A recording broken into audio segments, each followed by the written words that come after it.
ఉగ్రదాడి తర్వాత ఉగ్రవాదుల కోసం భద్రతా బలగాలు వేట ముమ్మరం చేశాయి. ఉగ్రవాదులు ఎక్కడ దాక్కుని ఉన్నా వారిని గుర్తించేందుకు అనువనువు జల్లెడ పడుతున్నాయి భద్రతా బలగాలు. ఈ క్రమంలోనే దేశంలోని చొరబడుతున్న ఉగ్రవాదులకు సంబంధించి మరొక కీలక విషయం వెల్లడైంది.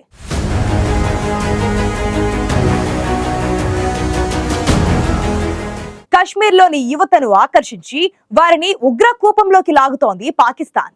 ఆన్లైన్ ద్వారా కశ్మీరీ యువతను ఆకర్షిస్తున్న పాక్ వారికి ఉగ్ర సంస్థల్లో శిక్షణను ఇచ్చిన అనంతరం వీసాలు ఇచ్చి రూటు మార్చి మరీ భారత్ లోకి అక్రమంగా పంపించి వేస్తోంది. ఇదే ఇప్పుడు భారత్ లో ఆందోళనను మరింతగా పెంచుతోంది.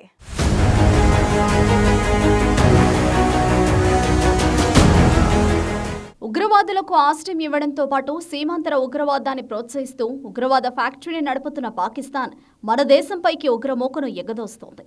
గత కొంతకాలంగా కశ్మీర్లో కల్లోలం సృష్టించేందుకు కొత్త కుయుక్తులు పన్నుతూనే ఉంది పాకిస్తాన్.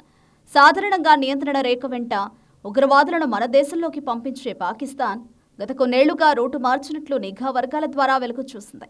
ముఖ్యంగా కశ్మీర్ యువతను ఆకర్షించి తమ భావజాలం వైపు మొగ్గు చూపిన వారిని సరైన పత్రాలతో వీసాలిచ్చి పాక్లోకి తీసుకెడుతోందని నిఘా వర్గాలు పేర్కొనడంతో పాక్ కుయుక్తులు వెలుగులోకొచ్చాయి. పాక్లోని ఉగ్రవాదులను భారత్ పైకి ఎగదోస్తుండడమే కాదు, కశ్మీర్లోని యువతను కూడా ఉగ్ర కూపంలోకి లాగి వారితో కశ్మీర్ పైనే దాడులకు కుట్రలకు పాల్పడుతున్నట్లు తేటతెల్లమైంది.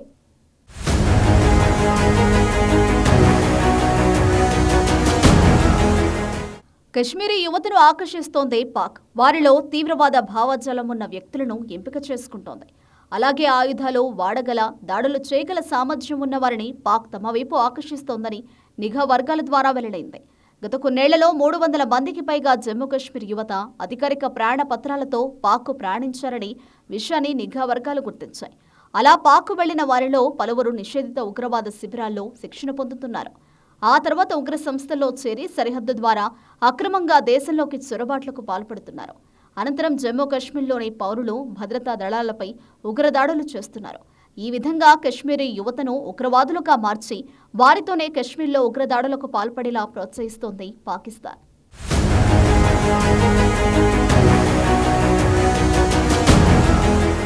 పాక్లోని ఉగ్ర సంస్థల్లో శిక్షణ పొంది భారత్లోకి ప్రవేశించిన ఉగ్రవాదుల్లో 15 మంది భద్రతా బలగాల ఎన్కౌంటర్లలో హతమయ్యారు. ప్రస్తుతం శిక్షణ పొందిన ఉగ్రవాదులు దేశంలో 9 మంది క్రియాశీలకంగా కార్యకలాపాలు సాగిస్తున్నట్లు నిఘా వర్గాలు భావిస్తున్నాయి.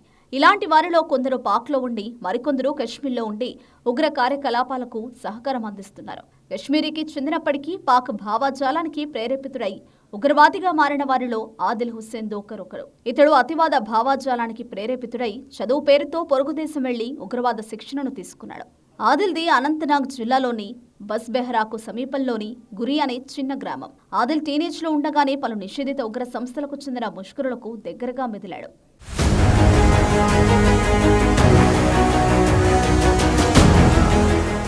2018లో దక్షిణ కశ్మీర్లో జరిగిన ఓ ఉగ్రదాడి అంతిమ యాత్రలో పాల్గొన్న ఆదిల్ అదే ఏడాది పాక్ నుంచి విద్యార్థి వీసా సాధించి వాఘా సరిహద్దు దాటాడు.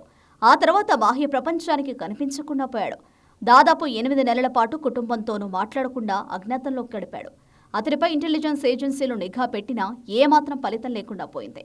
అయితే ఆ సమయంలో ఆదిల్ లష్కరే తోయిబా సంస్థలో చేరినట్లు ఆ తర్వాత నిఘా వర్గాలు గుర్తించాయి. ది రెసిస్టెంట్ ఫ్రంట్లో శిక్షణ తీసుకుని ఆదిల్ టాప్ కమాండర్ల పక్కన పనిచేసినట్లు నిఘా వర్గాలు తెలిపాయి. సరిహద్దు నుంచి తన స్వస్థలానికి చేరుకునే సమయంలోనూ ఆదిల్ నిఘా ఏజెన్సీలకు చిక్కకుండా చాలా జాగ్రత్త పడినట్లు తెలుస్తోంది. అనంతనాగ్లో అతడు అండర్ గ్రౌండ్లో దాక్కున్నట్లు భద్రతా బలగాలు గుర్తించాయి. ఆ సమయంలో ఓ పాక్ జాతీయుడికి కూడా ఆశ్రయం ఇచ్చాడు. కొన్ని వారాల పాటు స్థానిక టెర్రరిస్టు సెల్స్తో నిరంతరం సంప్రదింపులు జరిపి పహల్గాం దాడికి కుట్ర రచించినట్లు తెలిసింది.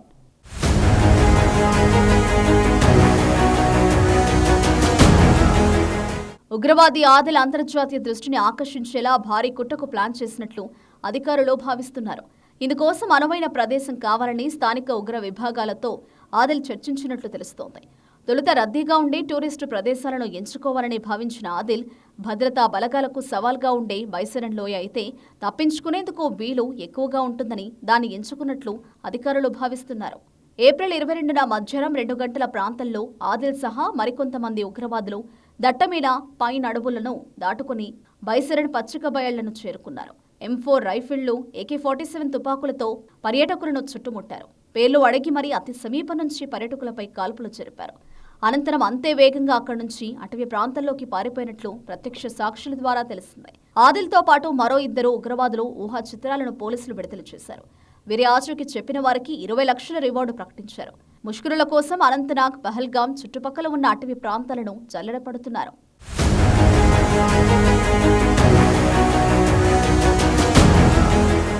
పహల్గాం ఉగ్రదాడి యావత్ దేశాన్ని దిగ్భ్రాంతికి గురిచేసింది. పర్యాటకులను విచక్షణారహితంగా కాల్చి చంపారు ఉగ్రవాదులు. ఈ ఉగ్రదాడి నేపథ్యంలో జమ్మూ కశ్మీర్లో ఉగ్రవాదుల అంశం తీవ్ర సమస్యగా మారింది. జమ్మూ కశ్మీర్లో పర్యాటకుల తాకిడిని మరింతగా పెంచాలని కేంద్రం భావిస్తుండగా దాని లక్ష్యానికి ఉగ్రవాదం సమస్యగా మారుతోంది. పహల్గాం ఉగ్రదాడి తర్వాత కశ్మీర్ పేరు చెబితేనే పర్యాటకులు హడలెత్తిపోతున్నారంటే అతిశయోక్తి లేదు. జమ్మూ కశ్మీర్కు చెందిన యువతను ఉగ్రకూపంలోకి లాగడమే కాదు, వారికి ఆన్లైన్లో శిక్షణ ఇచ్చి మరీ వారి చేత దాడులకు పాల్పడుతున్నాయి ఉగ్ర సంస్థలు. ఇటీవలి పహల్గాం ఉగ్రదాడి తర్వాత జమ్మూ కశ్మీర్లోని యువతపై గట్టి నిఘా పెడుతున్నారు. ఉగ్రవాద సంస్థల్లో చేరి ఉగ్రవాదులుగా మారిన వారిని గుర్తించడంతో పాటు వారిని పట్టుకునేందుకు భద్రతా బలగాలు తీవ్రంగా శ్రమిస్తున్నాయి. మొత్తంగా పాక్ కుయుక్తులు భారత్లో ఉగ్ర ముప్పును పెంచుతున్న నేపథ్యంలో ఉగ్రవాదాన్ని పూర్తిగా నిర్మూలించేందుకు భారత్ చర్యలను వేగవంతం చేసింది.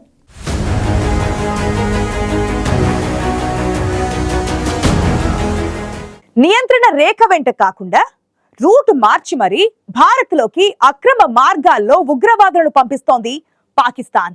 ఆన్లైన్ వేదికగా కశ్మీరీ యువతను ఆకర్షించి వారికి ఉగ్రవాద సంస్థల్లో శిక్షణనిచ్చిన అనంతరం భారత్లో దాడులకు ఉసుగొల్పుతోంది పాక్. దీంతో పాక్ ఆటలకు చెక్ పెట్టేందుకు భద్రతా బలగాలు, నిఘా వర్గాలు అలర్ట్ అయ్యాయి.